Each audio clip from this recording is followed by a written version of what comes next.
Welcome to the Podium Proof F1 podcast. My name is Frank Alessi. I'm David Alessi. We're on to South America for the Brazilian Grand Prix at Interlagos. Red Bull will be trying to take a 1-2 in the constructors, and Ferrari looks to stretch its lead over a rejuvenated Mercedes team. Let's get it. All right. Welcome back, everybody. Welcome. So, first and foremost, an apology for missing out on last week for the Mexico Grand Prix review. Between Halloween and just other things on the personal schedules, it just didn't work out to be able to get this recorded and released at our normal time. So, just a quick, very, very brief rundown. Mexican GP was, yeah. Hold off on that. We're going to do the bourbons first real quick. And we're going to run through this. And we're going to have a very special guest on. I'm going to be taking it relatively light tonight. I'll be drinking Kentucky Spirit, barrel pick from Oak Point. And I'm going to introduce my guest right now. Mr. Finn over here is going to tell us why we're taking it easy on this side tonight. Go ahead, bro. LSU beat Alabama. I was a little more excitable about it a few minutes ago, but we had a all right, good night, buddy. We had a long Saturday night. Let's just call it that. Yeah, that was a big game.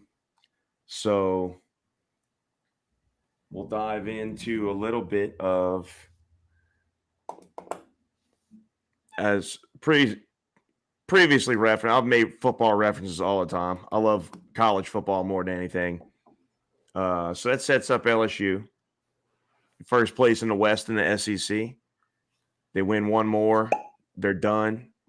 They locked up their shot to go to Atlanta for the SEC championship game to play what looks like to be Georgia.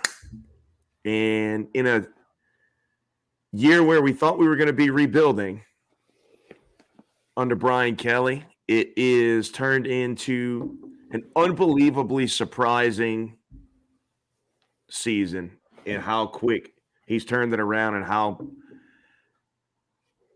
how much this team has grown from week one against Florida State to where they are right now.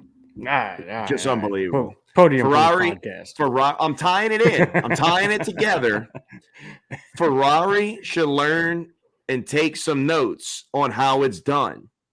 Because when I tell you LSU is a shit show after last year, that is a gross understatement. I don't think, I could be wrong, but I don't think Mattia is going to be looking at college football for his inspiration. He should, because it's a bigger industry than F1, I believe. In the States. In terms of dollars. I might be wrong, but I mean, we're talking billions and billions of dollars all across the platform. Yeah. I might be wrong. It might not. I never looked that up. But either way, it's mega business. In the States. It's mega business. It doesn't – states or not states, it's mega business. All right. So what you drinking? You already mentioned it, but tell us about that Kentucky Spirit a little bit. Well, Kentucky Spirit, Wild Turkey Kentucky Spirit. It's a barrel pick I've had. It's a banger. I love it. 101 proof. Nothing. Let's see.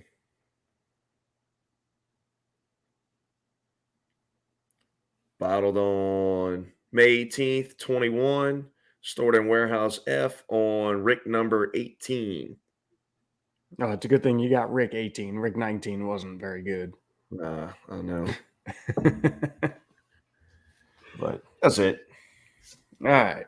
Well, I am going to be drinking I don't know if it was really heard over the mic, but it was a fresh cork pop of a Penelope store pick from our favorite, Hocus Pocus.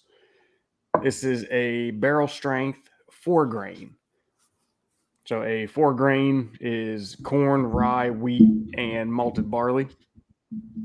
This one comes in at 115.8 proof. And let's see, 4-year age stated.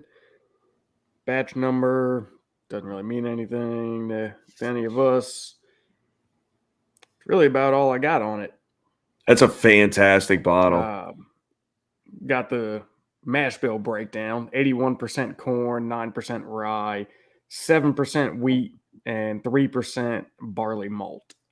So I do have the Louisiana Select Toasted Series Penelope, which is fan-freaking-tastic. And I'm expecting the same from this, especially that being that it's a Hocus Pocus store pick. I mean, expectations are high, and I know I won't be let down. So that's always real comforting going into a new bottle. It's exceptional. And ironically, that's the bottle that did the damage Saturday night. That was my celebration bottle along with a acid Cuba. Oh, nice. Not gonna lie, I'm kind of missing being outside, having a couple cigars to toke on while we're doing this. I know. Well, you know what you got to do to fix that. Yep. Just gotta spend another day in airports to come down there and record, and a day to come back, and I was saying, just pack up your whole family and move down here, but whatever. All right, so let's get into this. So Mexico, as we started to get into, but it's pretty uneventful, except for Mr. Danny Rick. After serving his penalty, that man drove like his life depended on it, which was incredible to see. I mean, at this point, no drive is going to save his McLaren seat for next year. But or any other seat, it seems. Yeah. Nonetheless, though, it was absolutely fantastic to see him put on a drive like that. I don't recall how many positions he picked off after that penalty, but it was a number of them, and it was awesome to watch. It was fun. Aside from that, man, it was pretty uneventful, and it wasn't a whole lot to it.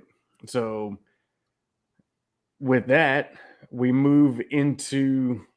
go a little further south to Sao Paulo, to the Autodromo Jose Carlos Pace, otherwise known as Interlagos, a very, very much favorited track by lots and lots of F1 fans. This is one of mine. Arguably, I think it should be the season closer. But, we get Abu Dhabi for that. Yeah. I mean, dude, Interlagos is awesome. The track layout is amazing. It's so cool. Even without DRS, it leads to fantastic racing. The weather is always unpredictable, so you really never know what you're going to get there. It's like a box of chocolates. Thanks, Timo Glock. Yeah, right.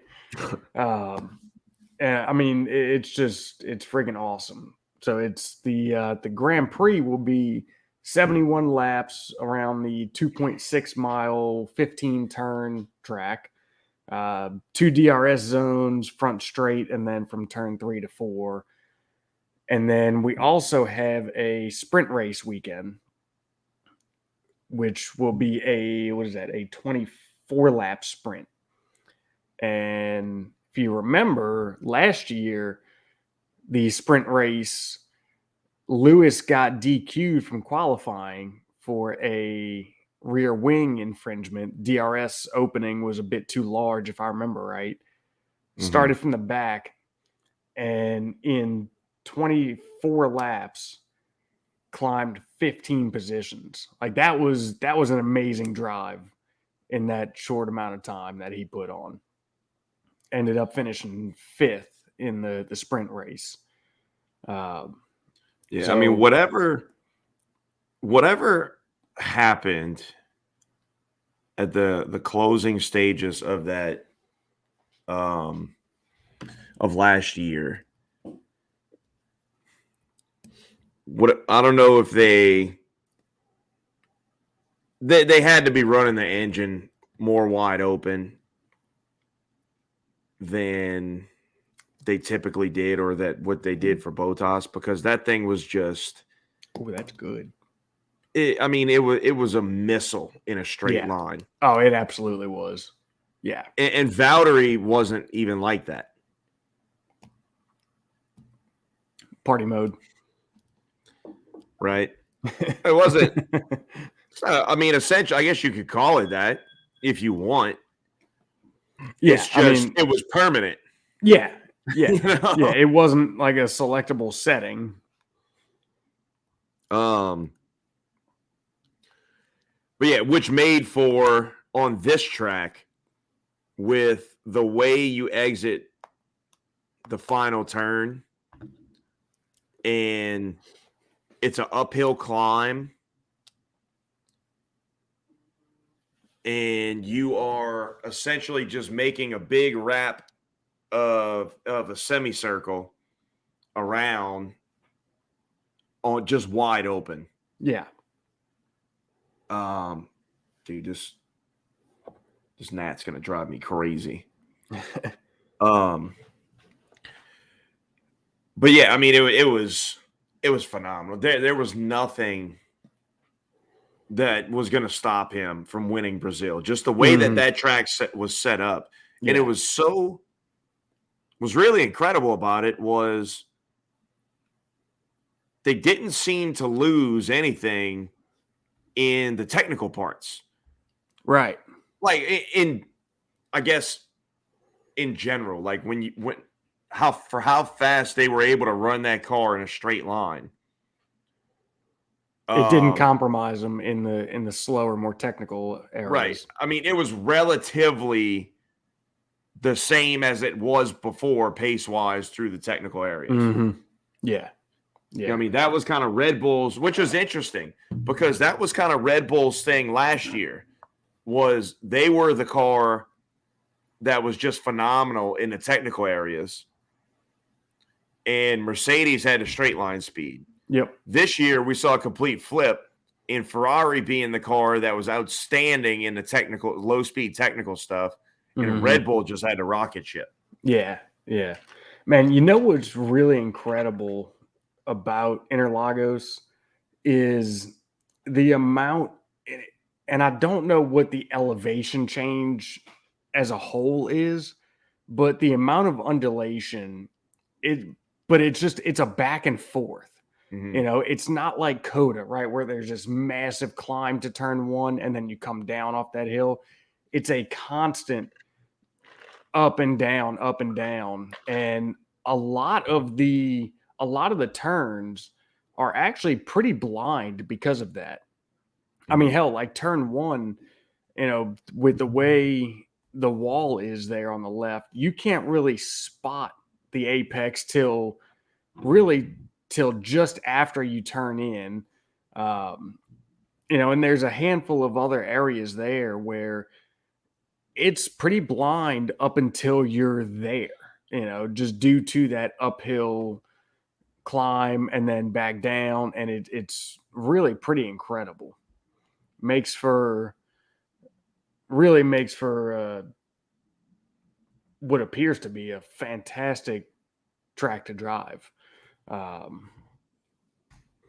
know, that'd be one of those ones, man, that I don't know if there was ever a chance to get to another track. I mean, of course, like there's some in Europe that are just bucket list to get to. Um, you know, South America, Interlagos would definitely be real high up on the list. So I'm looking forward to seeing it. And so Frank has had to step away for a second here. I don't want to get too far in to anything till he gets back. Oh, there we go. All right, you're back. That was quick. Sorry about that. No, it's all good. I was Thought I ended my life with how hard I just bit my tongue and cheek at the same time. I had to get some water because I'm bleeding. Yeah. But so yeah. Awesome track, awesome racing. Can't wait to see it this weekend. Sprint race, looking forward to it. One thing we need to touch on before we really jump into Brazil What you is got? to do with Mexico with the Ferraris and why they look the way they look. So as everybody remembers, in Austria, Carlos had one of the most reminiscent engine failures of a previous generation of F1 cars with smoke and fire and even a small explosion. Yep. After the fact, which is weird, the old F1 cars would explode and then have smoke and all. Mm-hmm. But this one literally just sat there and burned, and then I don't remember, some kind of fluid ruptured and Yeah, had a little explosion. A failure that is not seen these days. Right. And so everybody remembers that. And that was due to the altitude of that track, which is not nearly what Mexico is. Yeah, Mexico is 7,000 feet. Mexico is up there. 7,000 and some change above sea level. Yeah. So basically why that happened to the Ferrari is their turbos are smaller and then all the other teams but spin at a much faster rate. And when that happens, it can generate the same amount of boost as a larger turbo. However, when you take the amount of, or just when the air gets thinner that high up, it creates an environment that just it becomes unsustainable. Yeah, well, it's harder. Turbo. It's harder to make power because the air is less dense, and I think altitude. it allows it to spin even faster, but it's not. Essentially, it's not doing anything. Mm-hmm. Yeah. So, and it essentially over revs the turbo, and right. You have that extraordinary Kaboom type of failure. So, in an effort to not experience that again, they turned them down to about 5. Yeah. And said, we're going to be content with 5th and 6th place. Yep. Because 5th and 6th is better than double DNF. Correct. And I would say that was finally a smart strategy play on their behalf. Right. Man, we should have had a separate bottle for when Ferrari makes smart strategy plays. we'd had Nah. like 1-2 pours out of it. Yeah, no, we don't need a designated bottle for that. I mean, never mind. I was gonna go down a hole, but I'm not even gonna do it. So anyway, like that was really the only thing that was very out of the ordinary. I mean, there was, Red Bull and Mercedes, that was Mercedes' best showing, I think. By far. And it wasn't created by happenstance and by some not extraordinary circumstances, but like Coda was, and Yeah, but I mean, some previously, extenuating circumstances in Coda. previously it was always something else outside of their control Right. that kind of put them in the running or closer to the front or in the mix, however you want to phrase it. This was definitely more of just they had it that weekend. And to be honest, it seems like their engine, my guess is whether it be their engine or their aero package. I don't know which one it's really is contributing to it. Maybe both. I don't know. But their setup lends itself better to the higher altitude, thinner air than what Red Bull and Ferraris does. Whether it be the drag coefficient or the engine making power, one of the two works better at the higher altitude than what the Red Bull or the Ferrari does. But that's strange because let me look it up, but I don't remember them being relevant at all in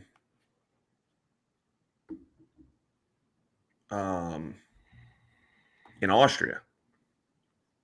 No, but that was also significantly earlier in the It was season quite a while ago. Yeah. But I mean, they've had a season's worth of R&D. Right. Which, I mean, look, they were third and fourth because we had obviously we had Carlos's DNF and Checo DNF'd as well. But they were 41 and 58 seconds off of Leclerc. Yeah.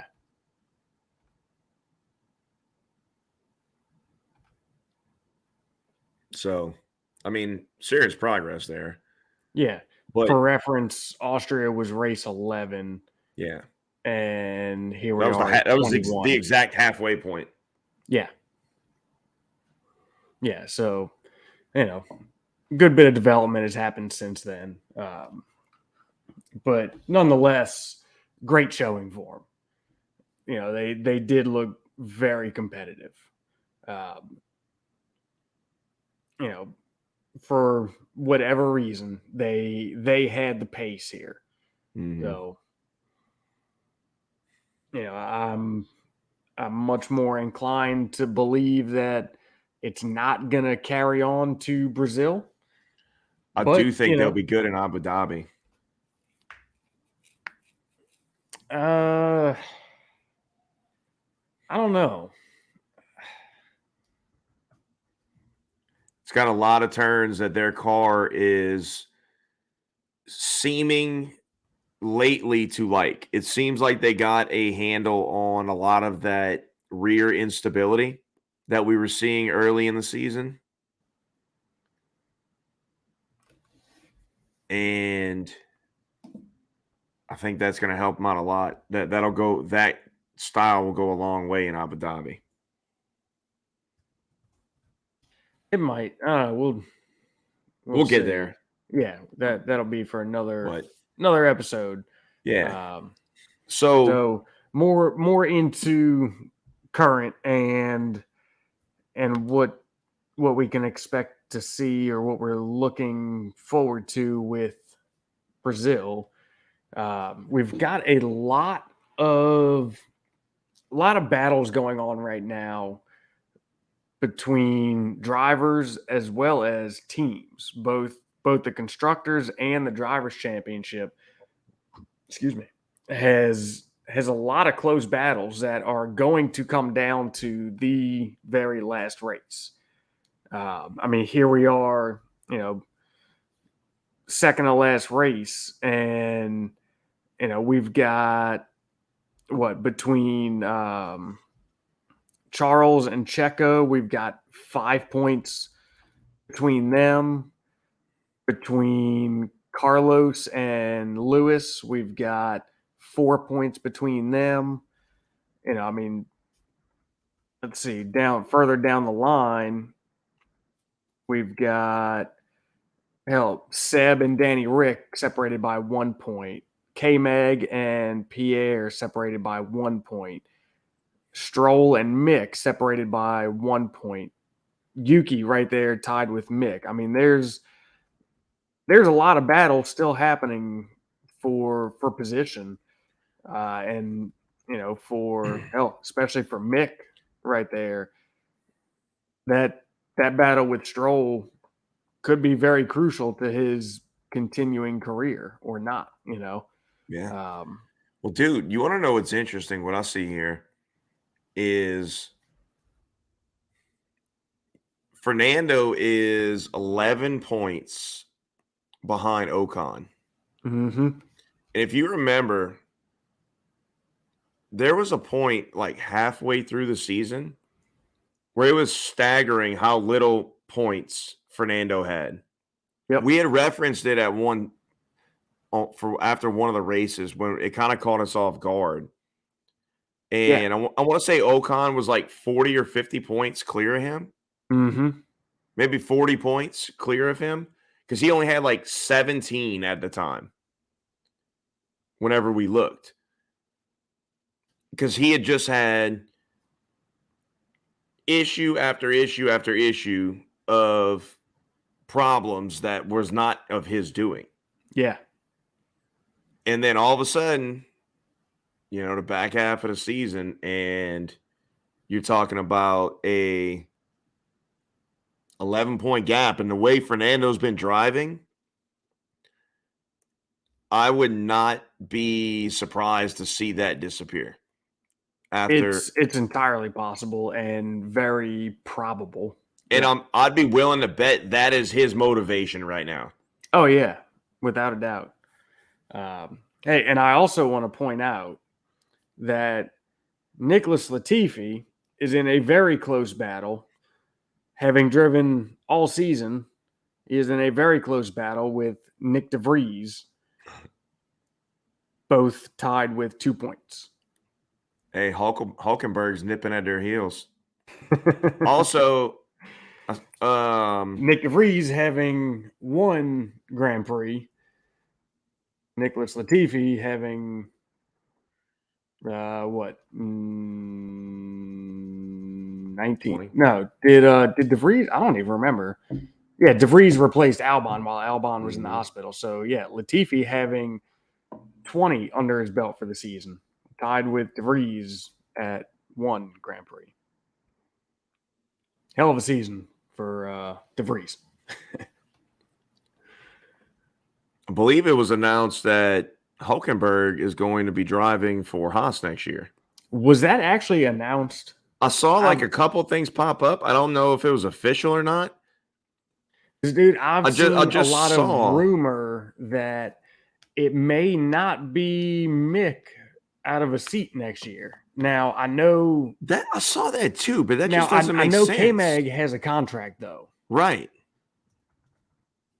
So, how much of that is just rumor that is getting exploded across social media? I don't know, which is why I want to state that it is strictly rumor that I have seen, and that's all I know about it. Let's see. Hang on. What is this? 6 days ago, Steiner gives update on 23 Haas driver lineup. With only 2 drivers thought to be in the running, Haas are set to announce their second driver for 23 before the end of the season. So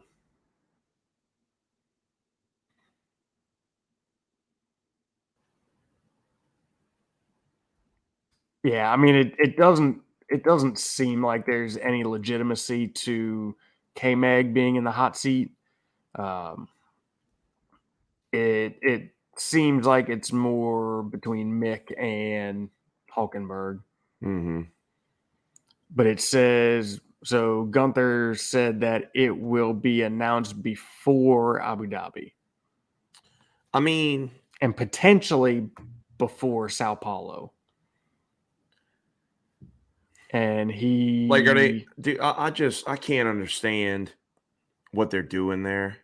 yeah, I really can't. Like, look, I get it if you don't want to continue with Mick. Okay, like, fine, whatever. they Why are just you kind of strung replacing him him? along. What? No, don't even matter. I don't even care about that. Formula One's a cutthroat business. Like, it is what it is. Why are you replacing him with Hulkenberg? And like Because the there's only I've nobody been else. thinking about, no, dude, like find a young guy that has potential that you don't, that could possibly be good. Like, we know what Hulkenberg is. He was in F1 for freaking 10 years, man. Mm-hmm. So, like, what are you doing? Why? I just can't understand the logic behind it, unless, yeah, the only thing I can think is nobody's going to poach him. If you go and get a driver and he winds up having, looking really good and all that, somebody, a better team can poach him. So maybe they're interested in protecting themselves from that, but maybe get somebody in the middle of their career opposed to, having had a full career and then been out of it for 2 years. Right. Yeah, I don't really have an angle on the logic there. I mean, Dude, I can't see him and K-Mag getting along too well. I don't know why. well, Like, they think that's I going to think work. Like, they already had like a pretty good amount of animosity in the past? I don't think so. Yeah, wasn't Hulkenberg the one that K-Mag told him to suck his balls? Because they kept on getting into it? Yes. Like, they kept on It getting was. into it on track, Uh-huh. and like they did not like each other, and that was in the middle of like a national, like an international, like a big interview. Yeah. On Planet F1, there's an article. It says fans would love it if Nico Hulkenberg teamed up with Suck My Balls K-Mag. Well, dude, like, think about It's it, just funny. dude. That's gonna be. We should have some great sound bites next year. Oh yeah, dude. Especially with Gunther being the referee. Yeah. Oh, dude, And Gunther jumping in, that'll be you got Pierre and Esteban, highly entertaining. And you got Pierre and Esteban, who openly do not like each other. Yeah. Like, I still don't know really or if it's just like a long time of being around each other. Yeah, Coming up together and not caring for each other. I think it's probably just stemmed from competition from, way back when.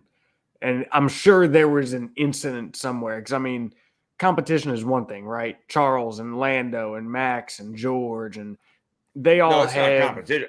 Like, for that, they I feel like all it'd be came up multiple. competing against each other and have a respect for each other because Sure. of said competition. With Pierre and Ocon, I'm sure there is an incident somewhere, or maybe a string of them I think that that's just more started likely. this. You could get over a incident. Right, right.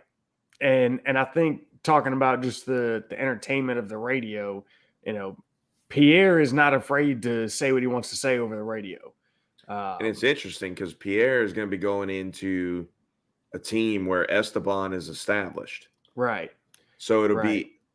be very interesting to see kind of how Pierre navigates that and how Yeah. quickly he can assert himself Well, as the dude, I dominant feel driver. like Because I think he's going to be quick to try and do that after his experience in the Red Bull team. I think so. I think he's definitely learned what he needs to do moving into a new team where he is the newbie. And I think we'll see a very, very different Pierre going into Alpine than what you saw going into Red Bull. And, you know, I think we'll see, to be honest with you, you could definitely draw some comparisons between Pierre and Alonso. And I think Pierre is going to pick up the slack there. You know, I mean, Alonso has been quick to come on the radio and call out Ocon when he does some dumb shit and get pissed off about it and have a little bit of animosity towards his teammate. And that's definitely going to continue with Pierre. Yeah. Yeah, we might see some teammates coming together next year. Mm-hmm. Yeah. Because, I mean, I don't know why Haas is prolonging this announcement of which driver it's going to be replacing, but I can't see it being K-Mag. They signed him to a long-term deal. That was Right. part of the lure of getting him to come back. Yeah. And to be honest with you, Well, not long-term, but a multi-year deal. Yeah, I'm not putting much credibility into all that rumor. But still, like, they haven't announced that it, like, to the rumor's credit, it's not untrue because they haven't announced it. Like, they signed a driver and then didn't announce which one is going to be replaced. Well, no, I mean, K-Mag has a multi-year deal. Right. So that would land you to think that that's who it is. But I'm just saying, like, if you're Haas, just why? Just come out and be like, Mick was here for 2 years and we're not renewing his contract. We're resign Nico. Just say it. No, yeah. Like, just freaking say it. Yeah, it's it'd be just interesting to because, see what they do. Because, I mean, look, and I don't think Mick was what they were hoping he would be. But, dude, I mean, comparatively to K-Mag, yeah, at the beginning of the season, K-Mag was outshining him. Mm-hmm. But here recently, Mick has been the one outperforming K-Mag. So it's like and the unfortunate you really can't thing, hold any of that beginning of the season against him because on the back half, it's been flip-flopped. And really the unfortunate thing for Mick is when he has been getting the better of his teammate, their car wasn't in a position to capitalize that into significant points. Correct. So had it been flip-flopped, Mick's got twice the points of K-Mag right now. Vice versa. No, I said had it been flip-flopped. Oh. Like with how their car was competitive. Yeah. Yeah, because right now K-Mag has twice the points of Mick, 24 and 12. Yeah. Hence my statement. Yeah. No, I know. I misunderstood you when you first said that. It's 2 tonight, bro. Tighten up. But yeah, I mean, so Honestly, man, when it comes to Mick, everything in his F1 career has been incredibly bad timing. He knowing going into F1 that he's a guy that very much performs better in his second year. He comes in the last year of a formula, and in a car that was going to be in the back. Mm-hmm. I mean, just in a car that was not hardly even deserving of being on the grid. Yeah. And so how much did he really learn, aside from procedural things, Right. about F1? Having to race against Mazepin sometimes. Mm-hmm. Most of the time, he just wiped the floor with him. Yeah. Who, by the way, appears to be back to spinning. Oh, really? Have you seen that? There's pictures floating around of Mazepin as a DJ. And it's like, Oh, really? familiar territory. But yeah, then the very next year, you have these new radically different cars. It's year one again. It's year one again, exactly. Yep. So just bad timing on his part. Mm-hmm.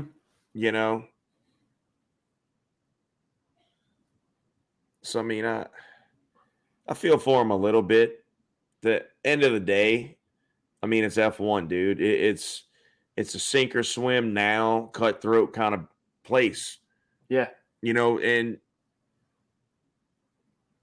I believe that a seat in an F1 car is as a whole, is the most prestigious place in all of professional athletes. Like Agreed. in all of professional sports. Agreed. And the reason for that is because there's only 20 in the whole sport. Mm-hmm. You want to be a professional football player, the odds aren't great, but you've got 32 teams that have a 53-man roster and also carry people on their practice squad. Yep. You have, in baseball,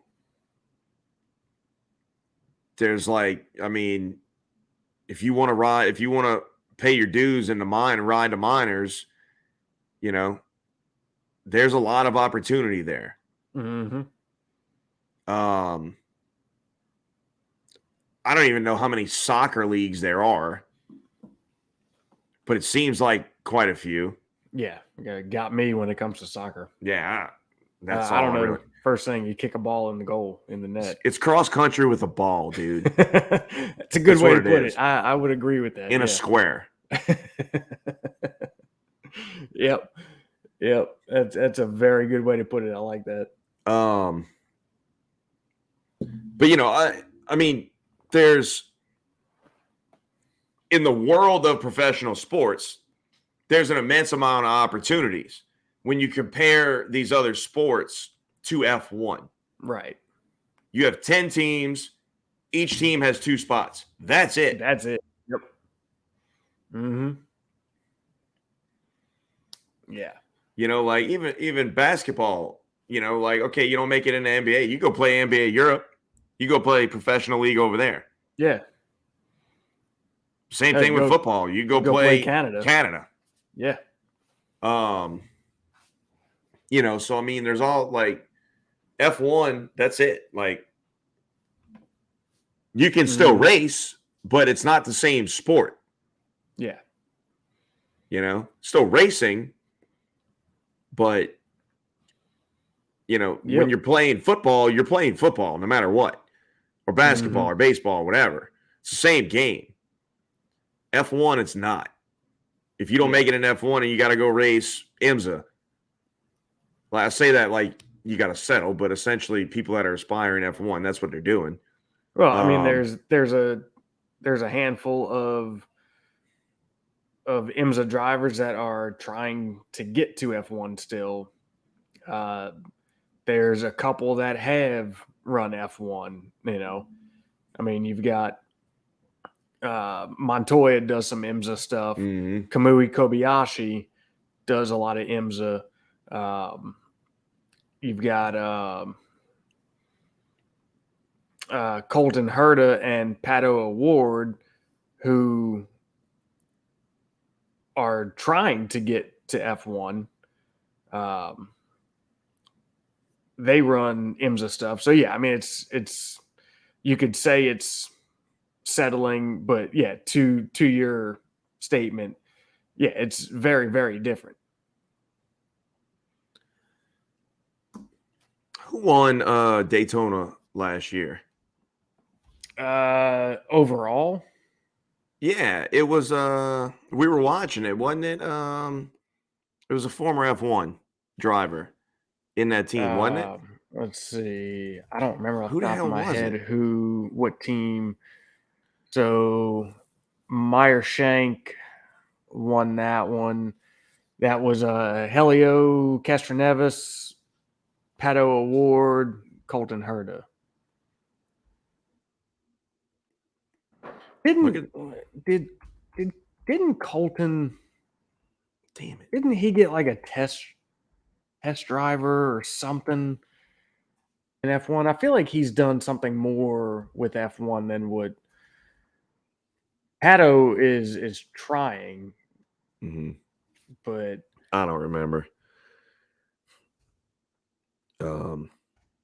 let's see. Right, we are snowballing out of control here. Yeah. Let's dial this back. AlphaTauri was hoping to sign Colton Herta, but couldn't get a super license, which is ridiculous. Yeah, freaking ridiculous. Yeah. All right. Back to Brazil. We got Pato Award ran a practice session with McLaren. Yes. Okay. All right. Anyway. Ferrari versus Mercedes. Alpine versus McLaren. The two battles left at the top in terms of constructors. Mm-hmm. We'll see.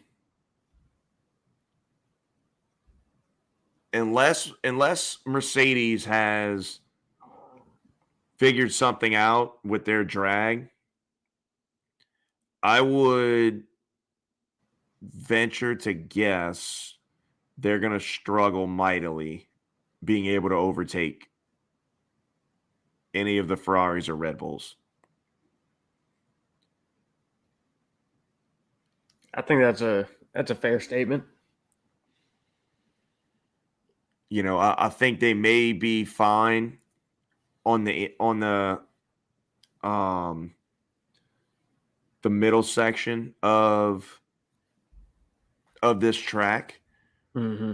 But I feel like the back half of Sector 3 and I don't remember exactly where the Sector 1 breakdown is. Sector 1 runs to just before turn 4. Okay. So the majority of that back straight. The entire Sector 1, I feel like really almost all of Sector, holy smokes, I didn't even realize how this broke down. Really. So Sector 1, you brake for turn 1. Once you're on throttle for turn 1, you're on throttle through turn 2, 3, all the way to 4. Mm-hmm. Sector 2 is a lower speed, more braking zones, more technical. And then Sector 3, with the exception of turn 12. You have one real turn. Yeah, which is the very beginning of Sector 3. It's flat out. So Sector 1 and 3 are pretty much just flat out sectors with one braking zone. Yeah. No, you have So two braking zones. Turn 1 and turn 12. one braking zone each. Oh, yeah. Yeah, I mean, it's... I think we know who's I going to could- dominate sectors 1 and 3. Yeah. The Williams. Yeah. That really wasn't a joke. No, I know because they're fast in a straight line. They're super fast in a straight line.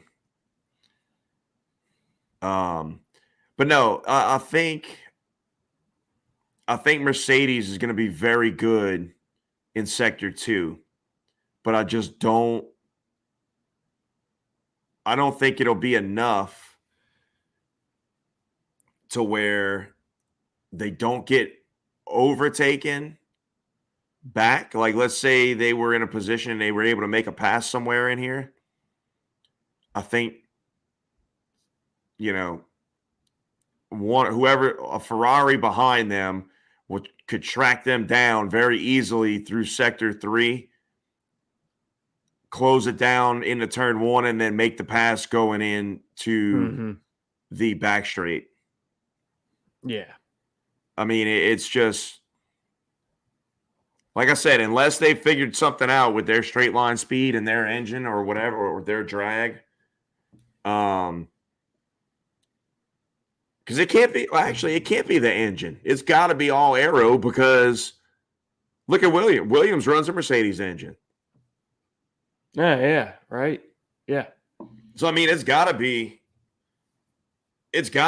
all aero on the Mercedes side. Mm-hmm. Yeah. But man. Yeah, I mean, Sector 2 here, it's with the exception of like turn 10, they're all, I'd say, like medium speed corners. There's nothing like super tight and slow. They're all, fairly high speed ish corners. I wouldn't call them No, low they're not speed. high speed. They're medium. Well, I say But fairly, medium high speed. They're not low speed corners. So I do agree with you that should lend itself to the Mercs fairly well. It's one of those sectors, man, where you kind of, once you get into it, when you get into turn 6, it probably feels to them like you never really get back on the power for real until you're coming out of turn 10. Yeah. You're probably just like constantly baby and on off. Oh, yeah. Yeah, without a doubt. I mean, you've got turn 6 is probably flat out, but you're setting up for 7. 7's going to be a little bit of a lift. 8, you've got a brake. 9 is going to be some maintenance throttle the whole way through. Mm-hmm. You come up to 10, that's pretty tight. And then out of 10, I'm sure 11 is flat up to 12, So, I mean, it's never like I doubt any of the runs between any of these turns is really like a full throttle, open it up type of distance. It's all pretty quick. Be interesting to see. Yeah. And I mean, this track just has Red Bull written all over it. Mm-hmm. It would be, I'd be very surprised if they don't want to it.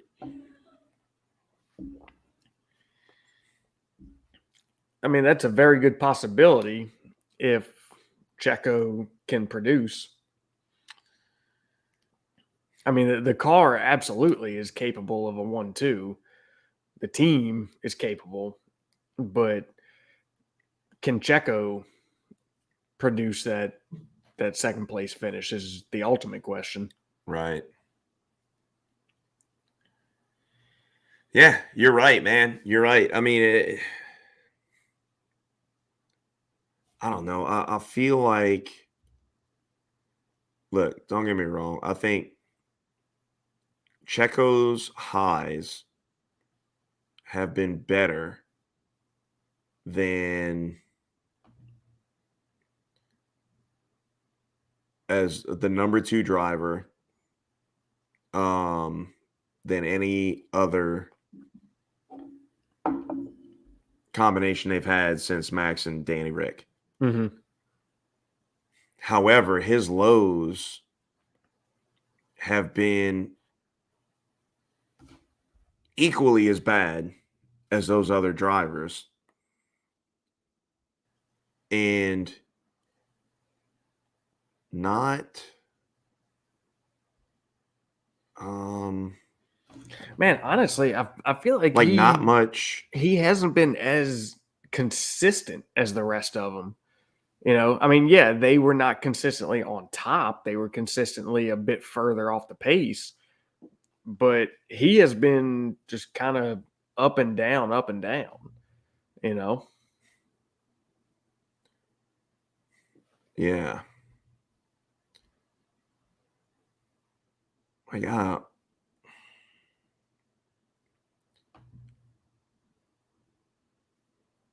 I mean, look, like you just look at it.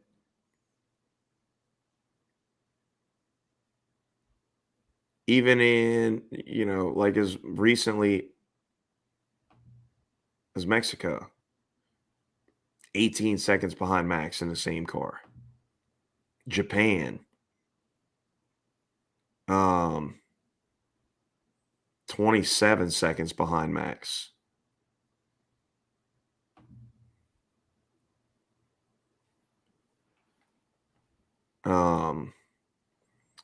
He won Singapore, but Max wasn't there for that one.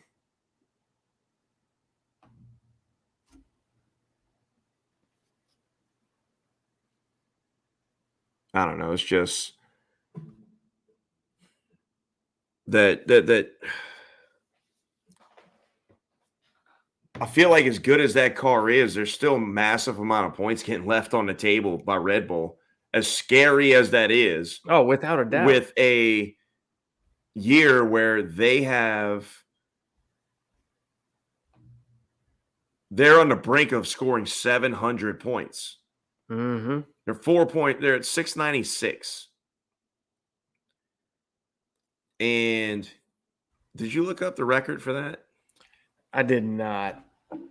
Let's see if I can find that real quick.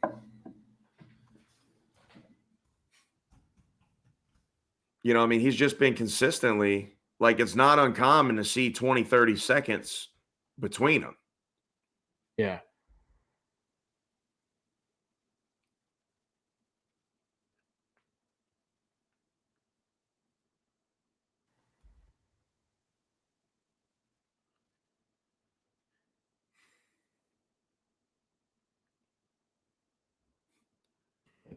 But anyway, be kind of interesting. Most championship points in a season. Mercedes holds the top 4 positions with 765, 739, 703, 701. And that would be from first to fourth, 2016, 2019, 2015, 2014. Okay, so Red Bull's going to break that this year. So Red Bull currently at 696 with 2 races to go. Yeah. And now, look, like I mentioned earlier, for what it's worth, 86 points on the table potentially for them. Yeah. I maximum. mean, No, 88. That the third and fastest laps. fourth of Mercedes in 2014 and 15, that was in a season of 19 races. Mhm. 16 and 19 was 21 races. So it's really only comparable to an extent, Okay, so I mean, what was hold on, what was if you the really want to compare it, you look at what it is in after this race? in 2017, Mercedes has the 6th highest as far as the record goes, with 668 in 20 races. Here, we're at race number 20 with Red Bull, and they've got that by almost 30 points. Mm-hmm. So that's the most comparable. Well, which one is the record? The How many record races? is 21. Okay, so after this So race, after this weekend, yeah, will be which an I'm accurate pretty comparison. confident. And you said that was 730 something? No, 765. Ah, okay. Yeah. With an average of 36.42 per race, whereas Red Bull currently sits at an average of 34.8 points per race.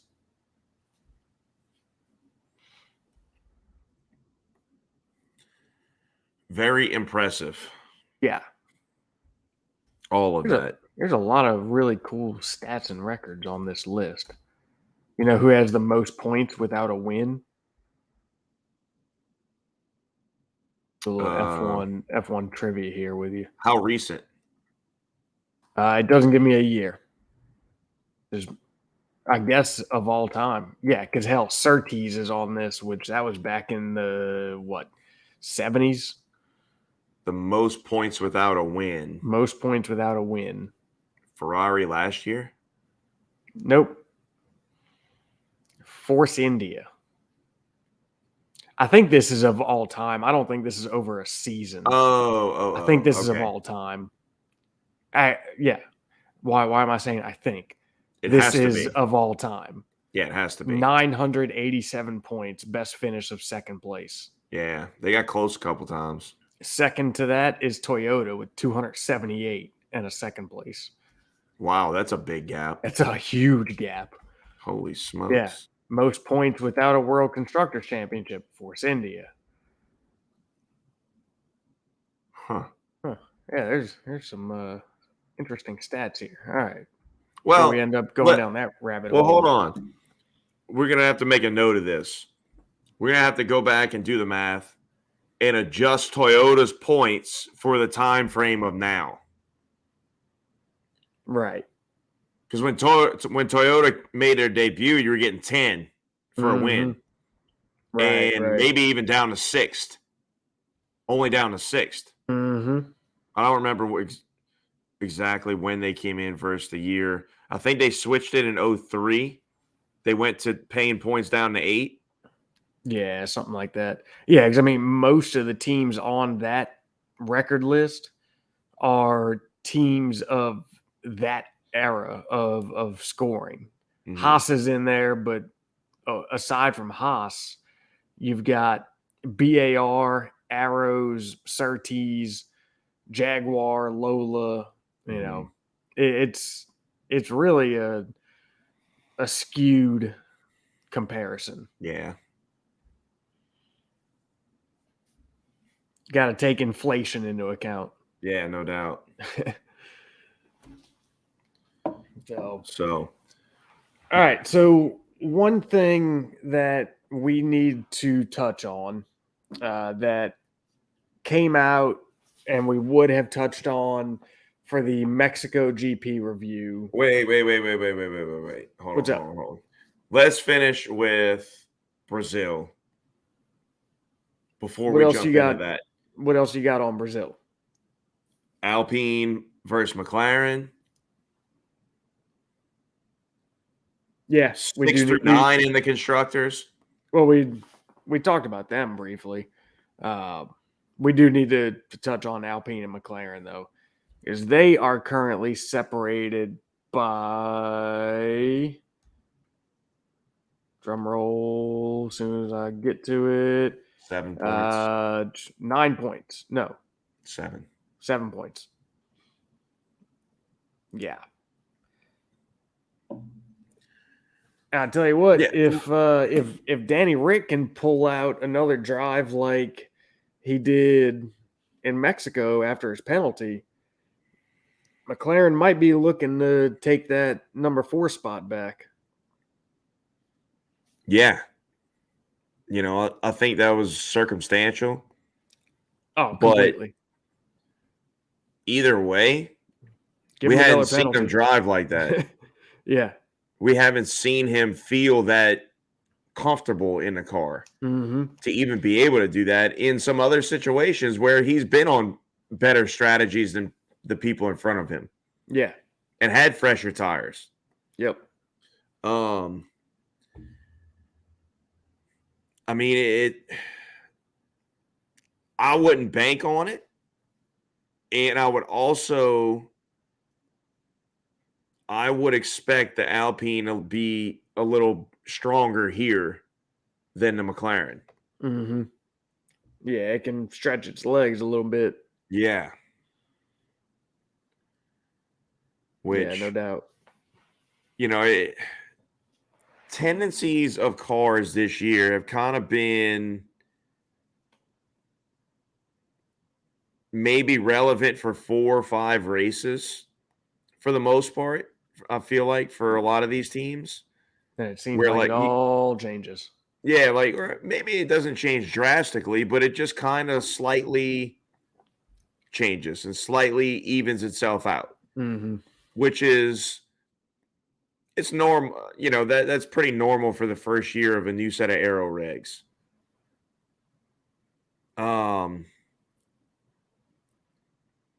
I wouldn't be So who surprised knows? even if we continue to see that next year as well. Yeah, I agree with that. And then, but who knows, man? Because Lando has just been so damn good. Yeah. I mean, literally carrying that team on his shoulders, Yep. Dude's back got to be hurting by now. no doubt.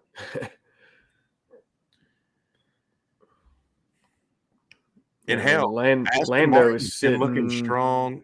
Let's see. Like they've been having higher highs on the back half of the season. Mm-hmm. You know what I mean? Like their ceiling got a little higher. They're still having some of those bad weekends, but like, dude, they looked good in Coda. They did. They Holy looked crap, fast. they did. Yeah. Yep.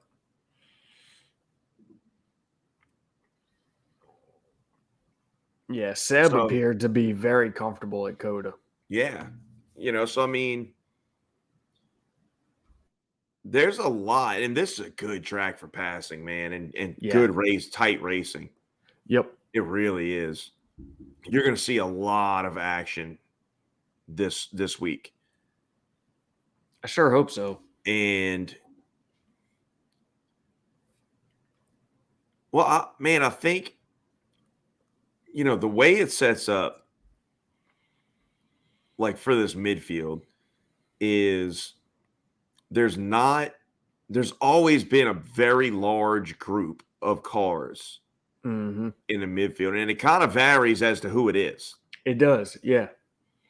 But we've seen like relatively large packs of cars this year in that group, in that midfield group.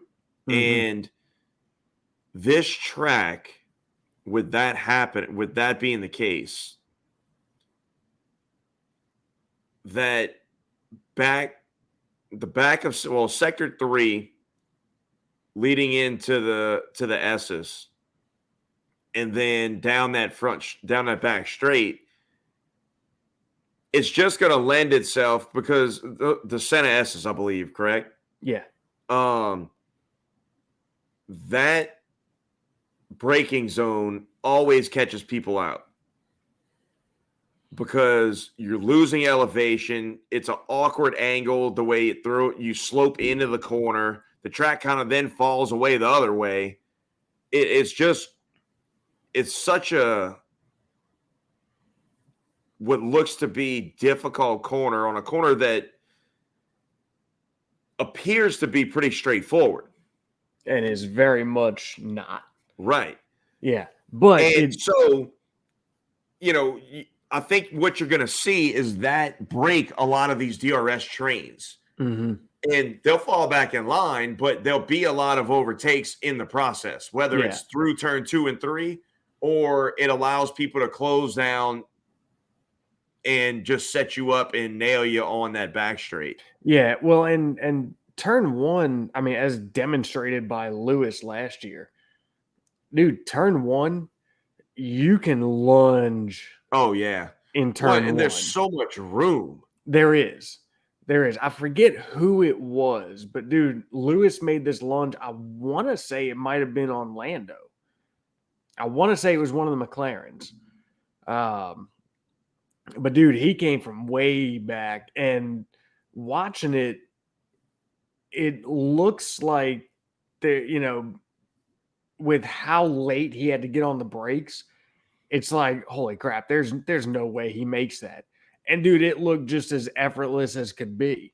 So the way that turn falls, you really can throw it in there for a late break maneuver.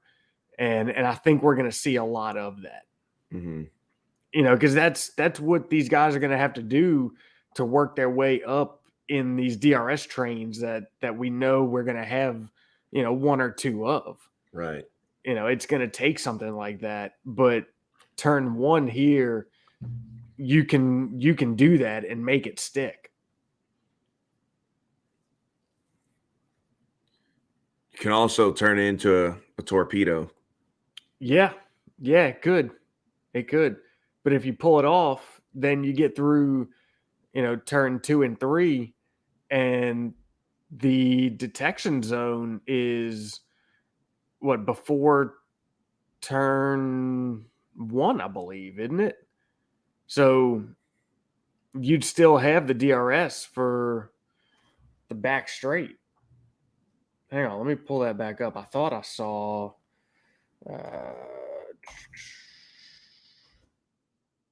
Okay, so no. All right, so the detection zone is between 1 and 2. All right, so you may not be able to capitalize. You probably won't be able to capitalize on having DRS even being in front. Mm-hmm.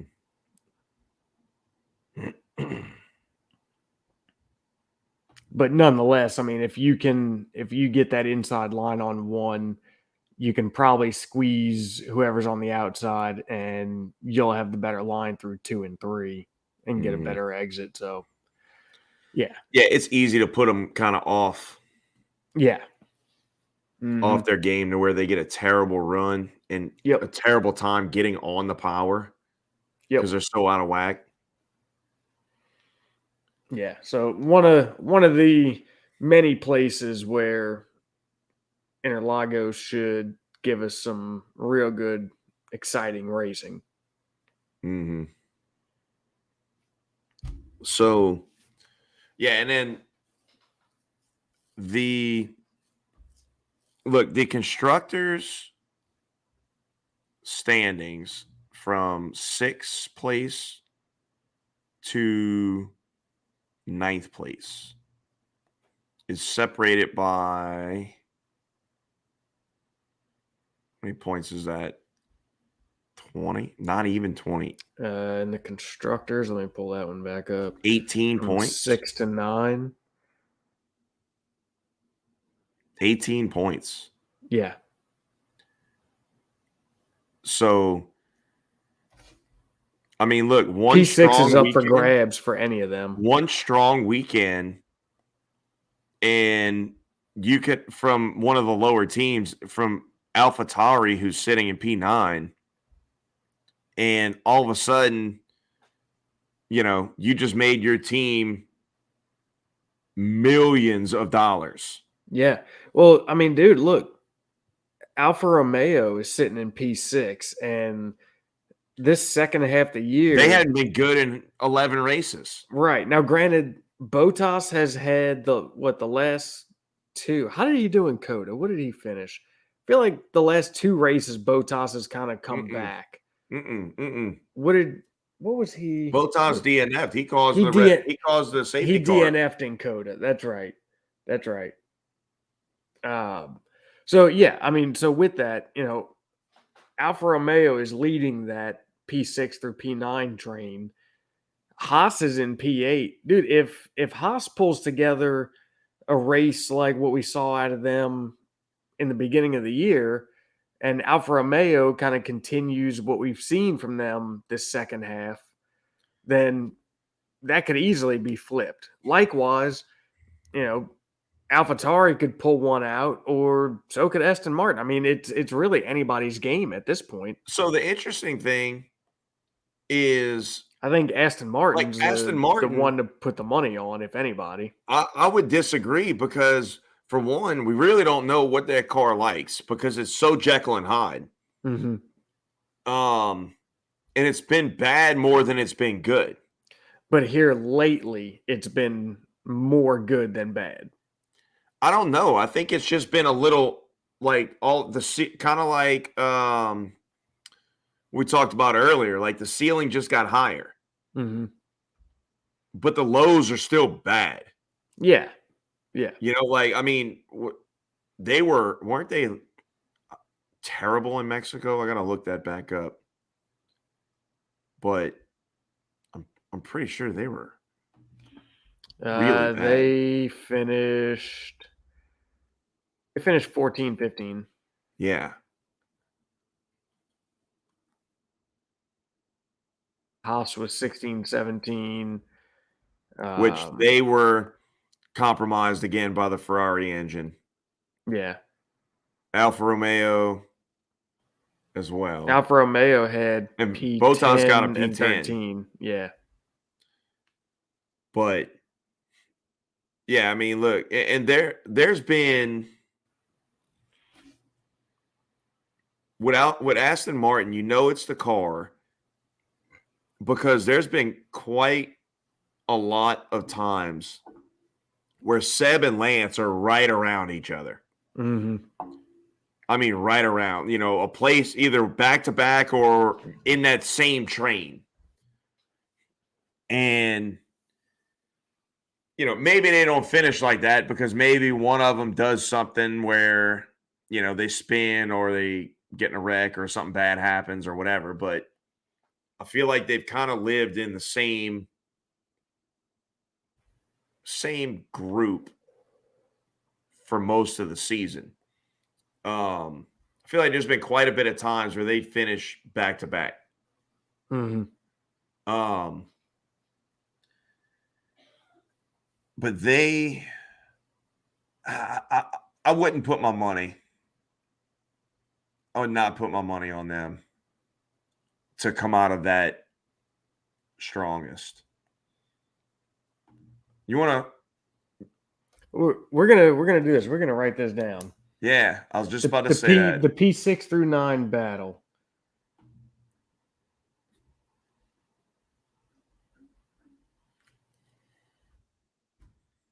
Let me pull this back up real quick. Shit, though, man. But they're only 4 points behind Alfa Romeo. Yeah, I'm putting. They're only 4. I'm It's putting only my money 4. on Aston. So yeah, okay.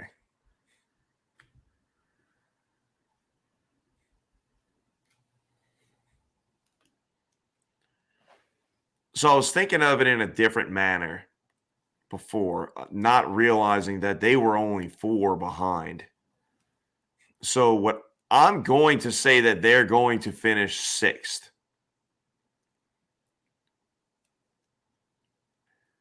The way I was thinking of it before is I don't think out of those 4 teams, I don't think they're going to score the most points in the next 2 races. But it's a good way to camouflage you saying you agree with me. No. Because that's what I was thinking before. When we were talking about those 4 teams as a whole, I would not put my money on Aston Martin being at the top of the points total for the rest of them for these 2 races.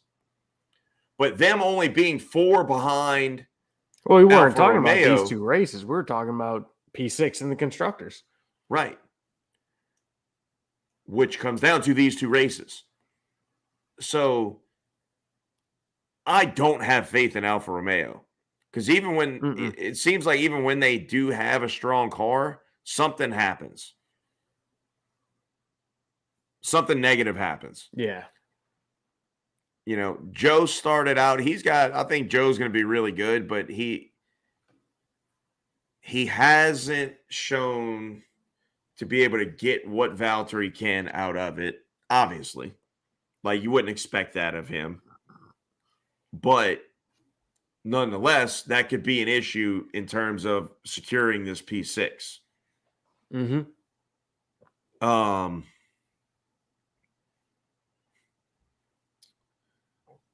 Man,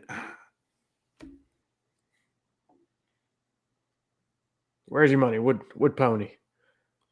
well, I told you, I think, I think Aston Martin will outscore Alfa Romeo by 4 points over the next 2 races. I don't think that's a question.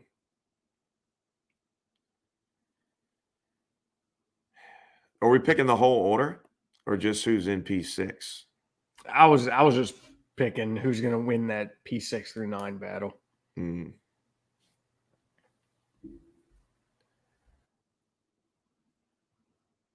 Yeah. Man, that's hard to pick because, like, who would legitimately put money on Haas? Because, like, they would have to score significant points. Right. Which it could happen. Especially with Interlagos being notorious, as you alluded to earlier, for crazy weather during a race. Yeah. Well, and Interlagos is also known for punishing mistakes.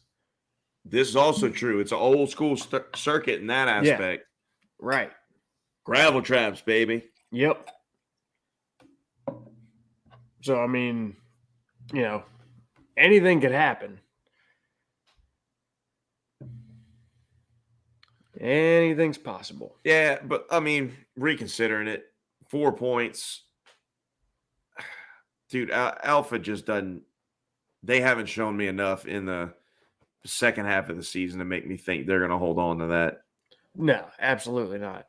Even if Aston Martin just mails it in from one of them, they could have a decent result. They're capable of having, you know, a P6 or P7 Mm-hmm.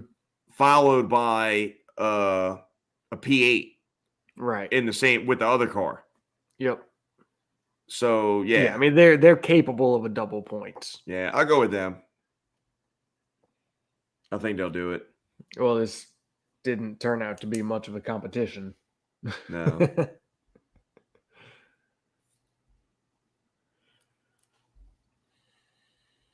I mean, it's just it is entirely possible for there to be major shakeups with at this race, though. It's gonna if it happens, Yeah, it's gonna gonna happen be here in Brazil. Yep, absolutely. So, all right. Now, what else? Anything else you got on Brazil? no, I'm pumped. I love this track. Yeah, I'm excited. To me, I'm with you. This is one of those man. races. It's one of those races for me, dude, that I just used to love because, you know, growing up, Rubens was my favorite. Yep. And he had horrible, god-awful luck at this track. Mm-hmm. But, you know, it was just so cool to see him. Freaking love dog. What the hell are you doing? It was just so cool to see him like that. The full Brazilian it's kind of similar to, you know, what we saw last week with Checo in the Mexican Grand Prix. Yeah. But man, the Brazilian heritage is just different when it comes to F1. You know, they've had some greats, man, and it just, you know, at that point in time, we didn't have a Mexican race. Right. Nor Mexican driver. But to me, when you have a Brazilian in F1 doing well, it's like the Mexican, like what we saw at the Mexican race on steroids. Yeah. Yep. And the track is just awesome. Mm-hmm. And the Mexican track sucks. Yeah, it does. It does. But yeah, I mean, you're right though. And dude, I mean, to that, Brazil has produced some incredible drivers. Mm-hmm. You know, I mean, dude, you're talking Emerson Fittipaldi, Arguably the GOAT. yeah, Nelson A Piquet, lot of people's GOATs. Senna, Rubens, Felipe Massa. I mean, you're talking incredible drivers, and they, like you had alluded to, they take their F1 very, very seriously. I would say that's the only place that rivals the passion that you see for the Italians with Ferrari. Mm-hmm.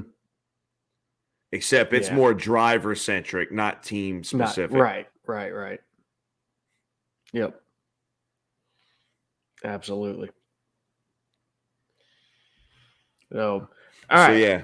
So let's move this into something a little bit different. And we're not going to spend a ton of time on this, just to not essentially be beating a dead horse. But this did come out prior to what would have been the last episode that we were not able to do. So we're going to touch on it and cover a little bit here. And that is the Red Bull cost cap infringement penalty that has been issued, and statements have been released. Things are now official. The official penalty is Red Bull is fined $7 million, and they receive a 10% reduction in wind tunnel CFD time. And that is all in relation to their overspend of the 2021 season, which, according to the official statement, is due to a myriad of different things. You know, a little bit of overspend in catering costs, a little bit of overspend due to employee social security contributions, apprenticeship levies, and then there's some that change direction a little bit and are in regards to use of inventories and cost of use of power units. So it's kind of all across the board as to where the overspends were identified. And look, we don't know exactly to what extent or percentage any of these were. But according to the official statement, you know, they notated what section dot appendix dot sub whatever section, you know, was breached, and this is essentially what they allude to is these various topics. So, you know, as far as we know, that's where the overspends all culminated from. So, with that, 7 million fine and 10% reduction in wind tunnel and CFD time. All right. So my initial thought is catering, shit like that, should not be a cost cap related thing. I agree. If you're traveling your team around the freaking world, if you want to provide them with freaking filet mignon for every meal, that should be something you ought to be able to do. These guys are never home. You should be able to provide outstanding living situations and accommodations for them traveling as much as they do. I think it's completely ridiculous. agree. I think it's ridiculous that you loop something like that into the cost cap. Mm-hmm. The cost cap should be like strictly performance and operation of your car related, not food for your travel accommodations. Mm-hmm. Like if you want to put them up at the, top of the line hotel and rent them the penthouse, you should be able to do it. And that's just the advantage of working for a bigger team. Agreed. Now, on the flip side of that,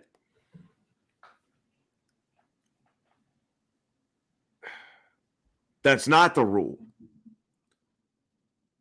So, Ferrari and Mercedes both came in under the cost cap. And really, those are the only, and maybe McLaren, I guess you can put in there as well, because they're the only teams that are capable of living in your neighborhood with what you were spending. Mm-hmm. So, without being in there and seeing all of it, it's hard to know for sure, but I'm willing to bet that if you make equally as good of a living in parallel positions, whether you work for Red Bull, Mercedes, or Ferrari. Relatively speaking, yeah, I'd be on board with that. So, with that being said, it doesn't matter how you overspent and on what, it is a problem. Because they didn't. So, Right. I don't know how it happened. I don't know why it happened. I don't know what their intent was. I don't know a lot about it, but I don't feel good about it. And I really don't think it was a direct intention to cheat.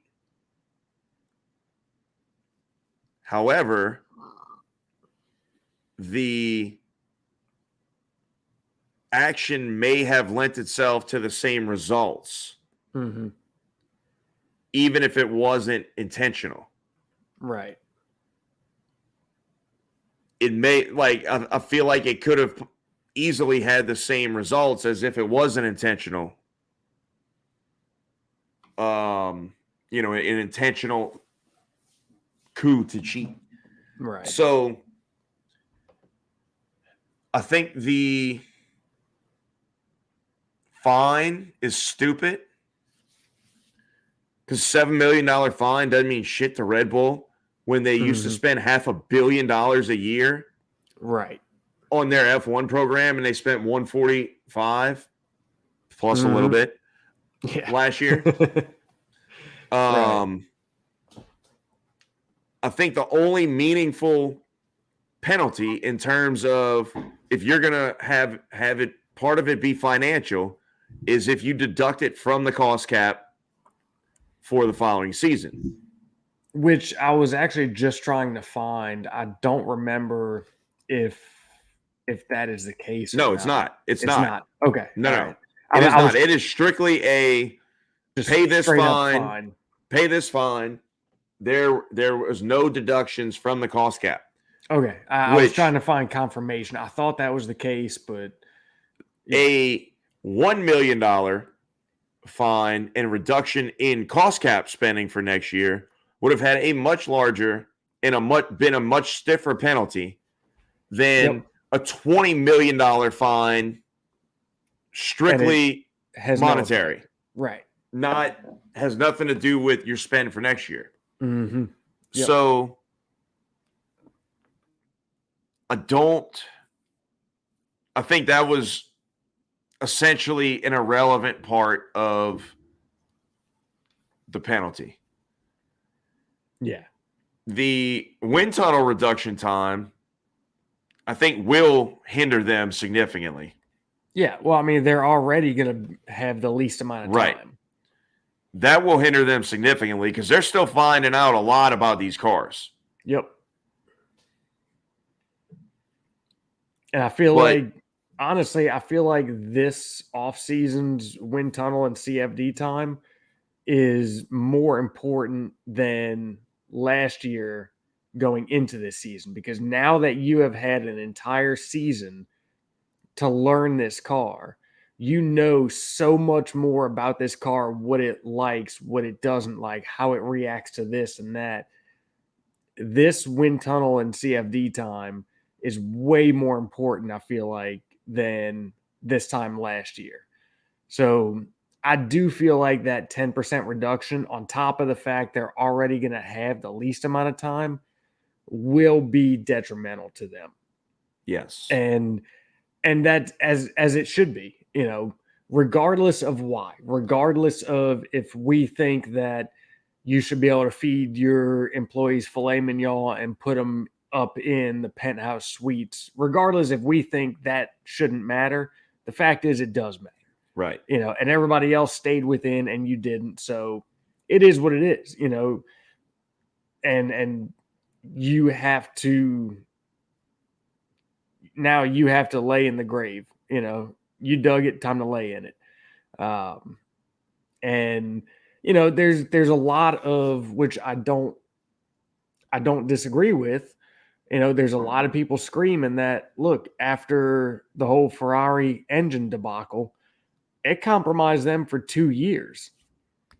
And a lot of people want the same justification for Red Bull's infringements. I don't, going down that road, I don't know that you're going to see that type of detriment to their progress. You won't, because here's the deal. You can't compare, like, I understand why people are comparing that, because it's the most recent thing that happened. Yes. But yes, Ferrari was never proven guilty of breaking rules. Mm-hmm. They took advantage of a loophole and essentially were told, just like Mercedes with DAS, you can't do this anymore. Mm-hmm. But that being said, with DAS, you just don't do it. You just take it off your car. With Ferrari, it was, we have to reconstruct and redesign our engine. Well, not only was it like our concept, not our engine, but it changed the concept. Right. Not only did they have to redesign it, but don't forget, they were also penalized and they were given a reduced fuel consumption amount moving forward. See, I heard that Mika Salo said that. And then I also heard that was not true. So I'm not 100% sure on that. Because that would be kind of an absurd penalty if you think about it. Like, why wouldn't they just... Like, you can't really give them a penalty because they were never able to prove that they were doing anything wrong. They just suspected it, but they couldn't actually prove it. Right. So I don't think that was legitimate. And even if they did prove it, that would be an absurd penalty. Yeah. Like, you would just have, like, it would just be insanely strange. Like, you would just have to, I don't know. You have to cut. There would have to be some other kind of form of penalty. It couldn't be that.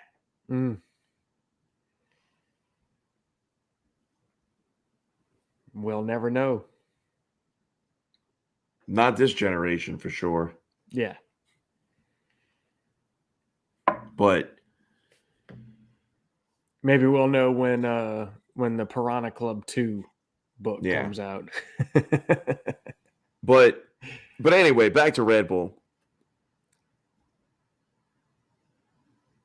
I think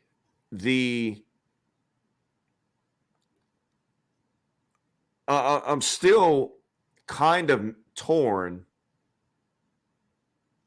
on this whole thing because I do think that the FIA just continues to get things wrong. Mm-hmm. Like, and the penalty aside, like, whatever, that is what it is. Like, if I don't know, like, if you just didn't, maybe they didn't want to go that harsh as to reduce their cost cap. Maybe, like, they obviously they felt like that was sufficient. Honestly, I think it's just stupid just to ask them for $7 million. But Yeah. the integrity of the FIA is a joke. Yep. Something like this, there should be absolutely no way that you have leaks getting out with something like this. And then have it still take as long as it did to resolve it. But they have to, if they legitimately want to enforce a cost cap, they have to find a more efficient way to get these numbers crunched before The end the of next the season following starts. season. Yeah. Because by the time this penalty was handed out, and essentially by the time a penalty was an infringement was even announced, Red Bull had already won everything this year. Yep. Which, if you want to, if your goal is to have a cost cap, then somebody could break it and use this as a benchmark now and say, okay, well, we can break it, but they're not going to take away any points or titles or manipulate anything from the previous season. Mm-hmm. So, or next season. Exactly. So we could like, sacrifice we two could seasons sacrifice from now. we could essentially, you kind of split your overspend and a little bit here, a little bit there, whatever, or a little bit all in one season, but you split it up between the two cars in development, but it's both in this time frame. And you have now 2 seasons of success followed by maybe 2 seasons of not so much success, but they don't do anything. You still got them. Yeah. Those 2 seasons of success netted you more hundreds of millions of dollars in constructors championship money than the $7 million fine that they hit you with. And Toto came out and said something along the lines of he don't think teams will do it going forward because of the reputation damage that it does. And I disagree with that. Because has any of Red Bull sponsors been like, hey, pull that sticker off the car? We don't want to do business with y'all anymore. No. Not to my knowledge. If somebody has heard of it, let me know. But yeah. So yeah, to my knowledge, that has not happened. But one thing that Christian came out and said, which hits a lot closer to home than a sponsor pulling their sticker off the car, is that some of their employees' kids were apparently getting picked on and bullied in school because their parents work for Red Bull, quote unquote cheaters, and they were getting picked on and bullied at school because of that. So I can empathize with that. That hits a lot closer to home.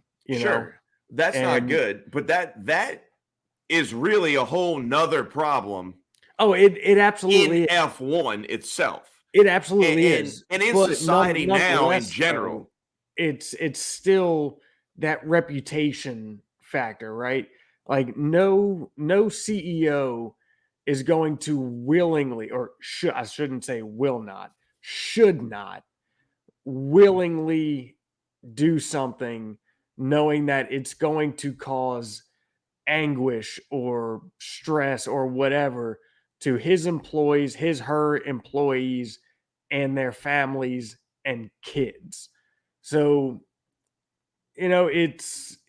honestly, you could almost say it's worse than a sponsor saying, "Hey, take our sticker off your car." Because guess what, dude? There's 10 more sponsors that would happily jump in and take that spot on the car. Sure. So, I Yeah. mean, the reputation damage, I think, the reputation, I think it takes a much deeper hit than just the sponsorship avenue. I agree. But But look, and let's be honest. When it's been, a long day and I need a little afternoon pick me up, I still go buy a Red Bull. So, I mean, I split my time between Red Bull and Monster. Bro, I can't quit. I love one of the original Monsters. you should try you a Rich Energy. I've never seen one. I haven't either. I have legitimately looked Yeah. just so I could try it and in hopes of being able to trash it Right. and saying how shitty it is. Yeah. No, I agree. I haven't seen one either. But I've never seen one. Nope.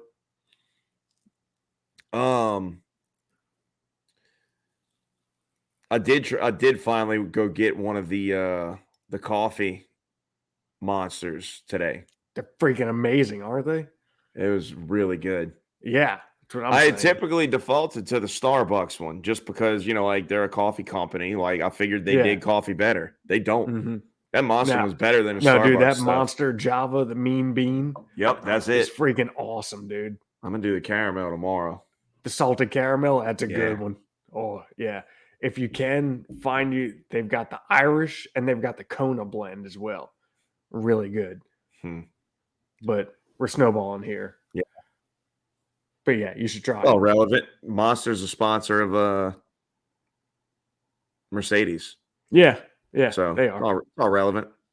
Yep.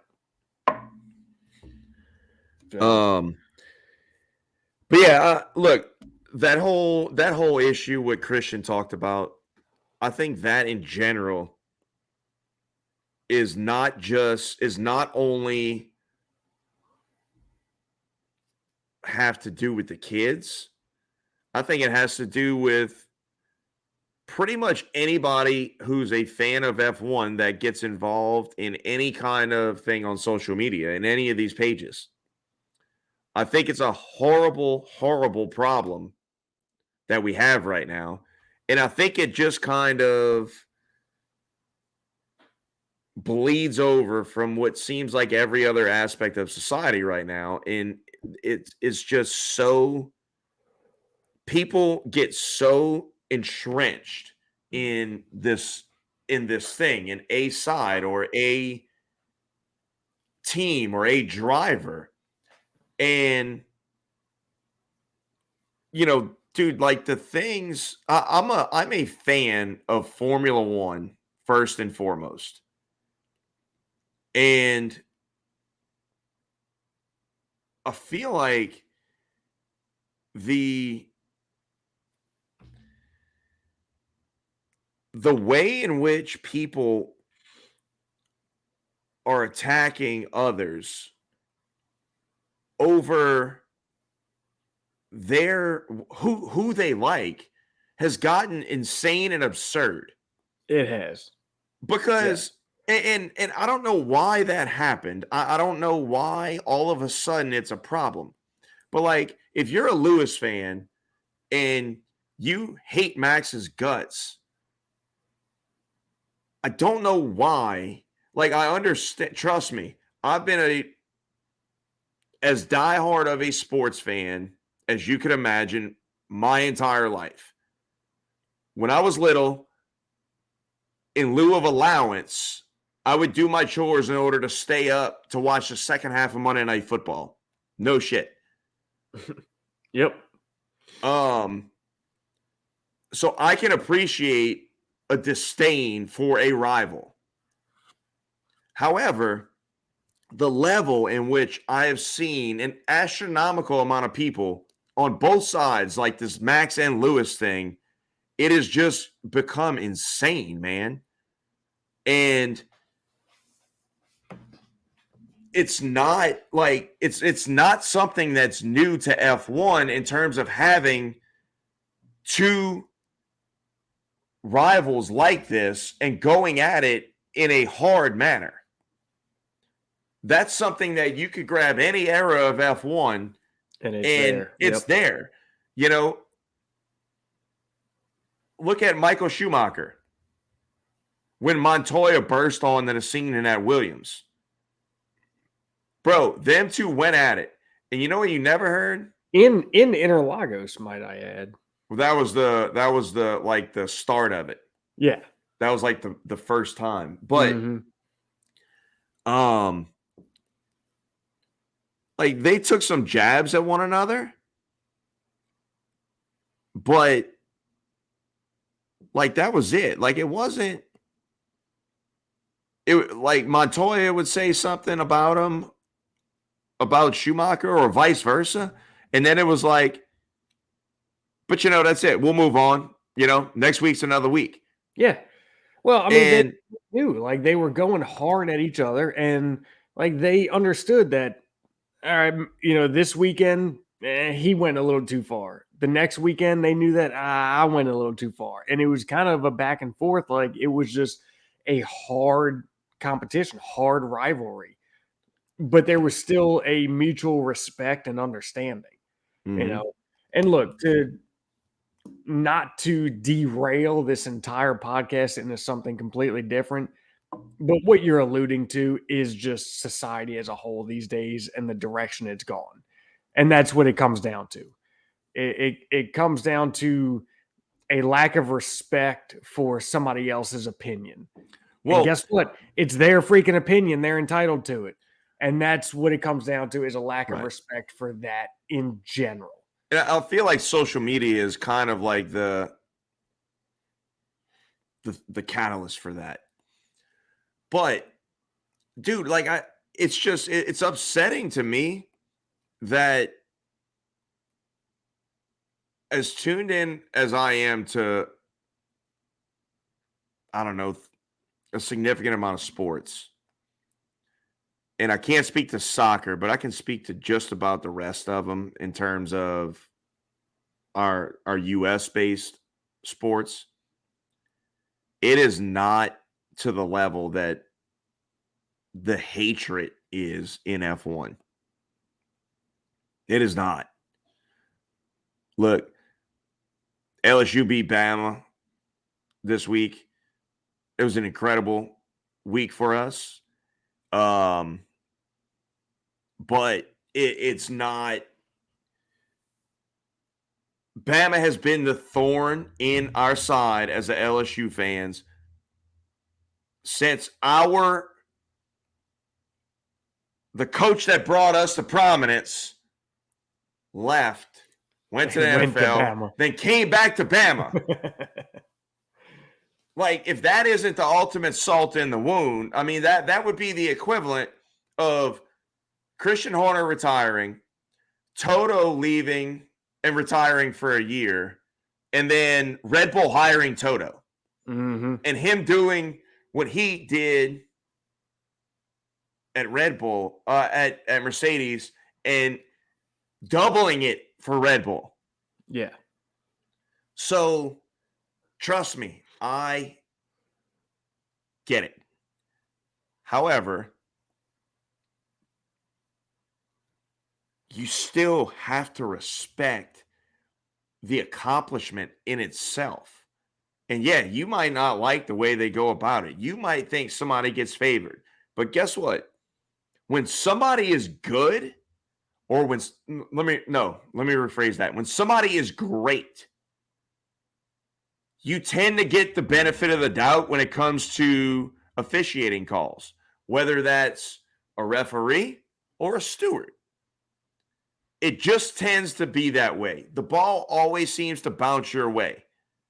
You know, the hit, perfect example, last year in Saudi, Lewis runs into the back of Max, and for some unbelievable reason, his wing holds up, and he's still fast enough to win the race. Mm-hmm. Like the littlest things that we've seen destroy these front wings, and he slams into the back of Max, and nothing happens to it. I mean, like it had a little damage on it, but it was fine, and it held up. Yeah. Like that's just the way things happen when you're part of a team that is great. And it's hard to explain. Sometimes you can't, but that's just the way it is. And you got to live with it. And it's not anybody out to get anybody. It's not anybody, colluding or out there trying to fix things. It's just the way it is. You make your own luck. And it needs to get dialed back from hatred back to a rivalry, because rivalries are great. They are freaking great. And there's nothing better about a rivalry that when you've been dominated, it almost feels like it's not a rivalry anymore, to where you flip the script and you win it. Mm-hmm.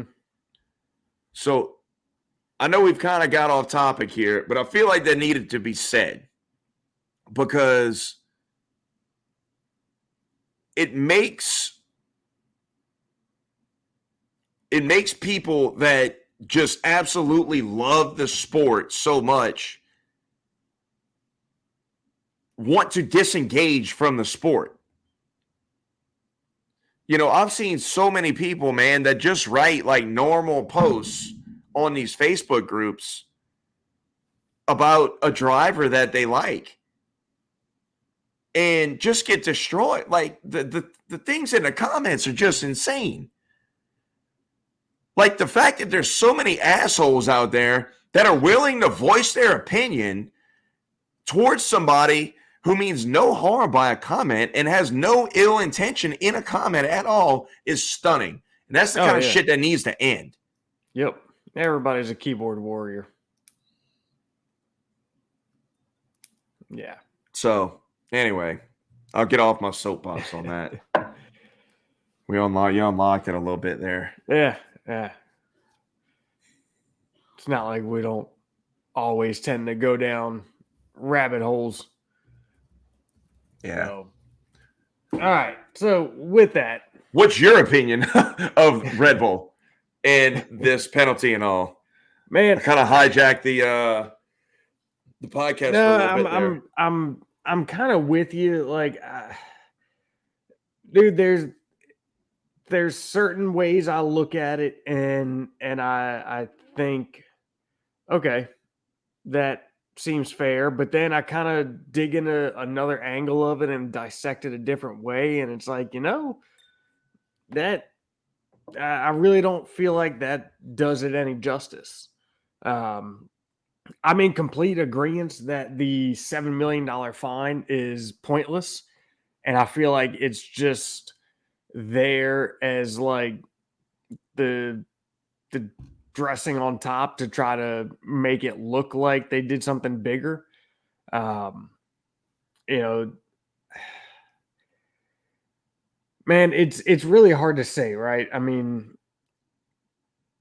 at the end of the day, what it comes down to is at the end of the day, it doesn't matter if they overspent on catering or if they miscalculated Social Security contributions.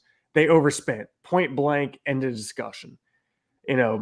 If they put more money into the catering than what they thought they were, then that means that, that money, that amount should have been deducted from who knows what else, and it wasn't. So it doesn't matter which way you spin this. You could connect the dots for this to fit whatever narrative you want. You could say that, oh, because they overspent on the catering means that, that money should have come from aerodynamic development, or, it doesn't matter. You could spin it to fit whatever way you want it to fit. And at the end of the day, they overspent, and it, no doubt, it gained them an advantage, whether it was last year or this year or freaking next year at this point, Right. I do agree that I don't think it was significant enough. I don't feel like the FIA made the statement that they needed to make and set the precedent that they really needed to make on this. Right. Um, I personally don't think that is enough to deter somebody right. from winning You two know, championships. I mean, like, if look, us two sitting here, we've already figured out, like, okay, if that's all that's going to happen, here's Yeah. what we can do to kind of circumvent whatever penalty we may incur and still have the next 2 years at will. And, like, we right, can 'cause, I figure mean, that fuck, out. they're not even gonna know about it damn for another good year and a half. well- Yeah, damn good and well the geniuses that are working for these teams can figure this out much better and more detailed than we can.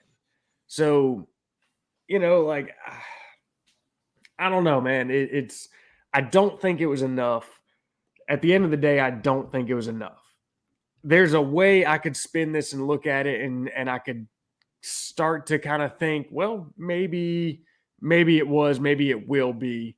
But gut feeling is I don't think it was enough to offset whatever advantages they gained. And guess what? The advantages they gained we'll really never know. We're not going to know where this netted them the most benefit. Right. So, the point of the penalty should be to negate any advantage gained, as well as to incur an additional penalty just for the act of breaking the rules. Mm-hmm. And I don't feel like this did that. I really don't. Correct. Especially when you consider what was possibly achieved through this overspend. Right. It's not like you're talking about the difference between fourth and fifth or third and fourth. You're talking about 2 straight titles. Yeah.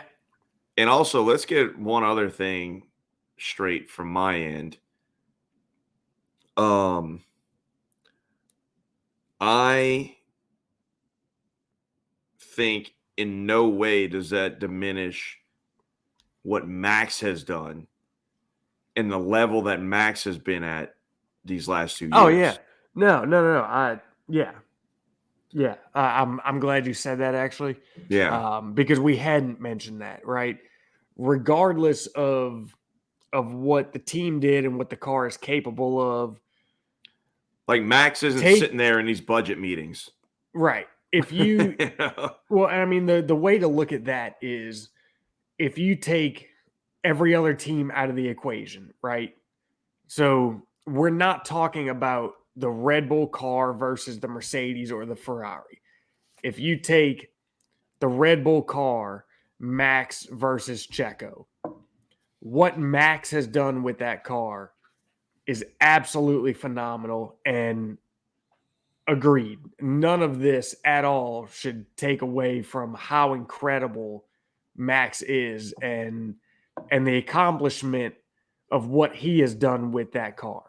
Should that car have accomplished what it did? Maybe, maybe not. But the level to which Max took the platform is on its own incredible. And by no means should it be diminished. His talent and capabilities should by no means be diminished by this. Well said. I feel like that is, I'm really glad you brought that up, because I feel like that is something that is not brought up in any of the conversations on this topic. I feel like that's all just kind of bypassed. Mm-hmm. Yeah. So, all right. If you ain't got anything else to add to this, I think we'll call that one a wrap. Oh, I'm good. All right.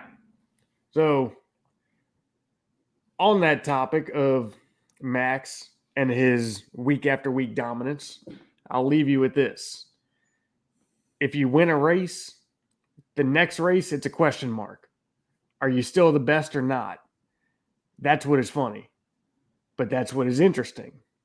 And that's what is challenging. You have to prove yourself every time. And that is the one and only Michael Schumacher. So I'll leave you with that and leave you with a whole lot of snowballs that we have just chased down the mountain. And we will go forward into Interlagos this weekend. Real quick. Penultimate round of our 2022 season. What you got? We're not going to pick the podium here. We're going to pick the time of how much Max wins by. I like it. I'm going to say 17 seconds. Only because there's a somewhat later safety car. You're right in that window I was going to go. $1. I was thinking somewhere like 16 to 18. Hence why I said 17.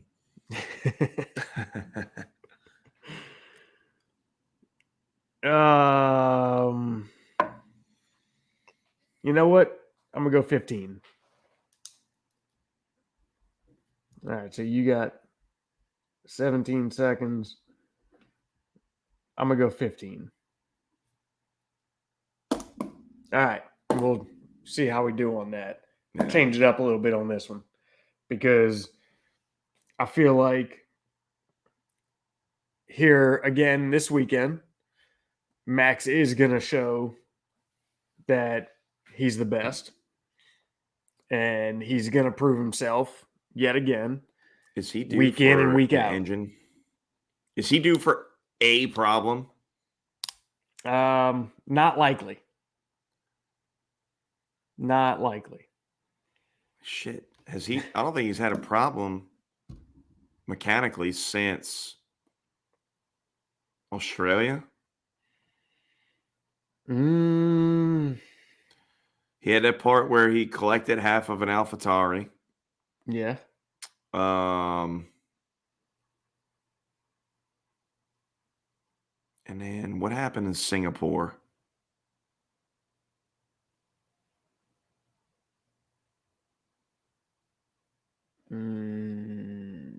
Top of my head, I don't remember. I forget. But yeah, I don't know. He's kind of got that. With the track record, it's not likely. I know. He's kind of got like that Lewis aura about him from Lewis's years of dominance where like it didn't matter what would happen to that team. It would fall on Valtteri's side of the garage. Oh, yeah. If there was going to be a mishap or a failure or something. Yeah, yeah. It just doesn't happen to Max. It's not going to. Yep. So, all right. So we'll see what happens. And we'll come back after Brazil and we'll see if we were right, if we were wrong, and who was the closest on Max's gap to second place. So if y'all haven't, do us a favor, like and subscribe to the YouTube if you're watching this on YouTube. if you're catching this on the podcast, there will be a link to the YouTube video for the episode if you care to check that out. There will, on both the YouTube and the podcast, there will be a link to our link tree, which will take you to our social medias: Instagram, Twitter, Facebook, TikTok. I think that's all of them, right? Am I missing any new social medias of the week that have come out? Negative. So yeah, give us a like, give us a follow, subscribe, and feel free to reach out to us, shoot us a DM. We'd be happy to hear from you. So until next time, we'll just have to wait and see what happens and see if what we think we know is right. So appreciate y'all hanging out with us, and we'll see y'all after Brazil. Later.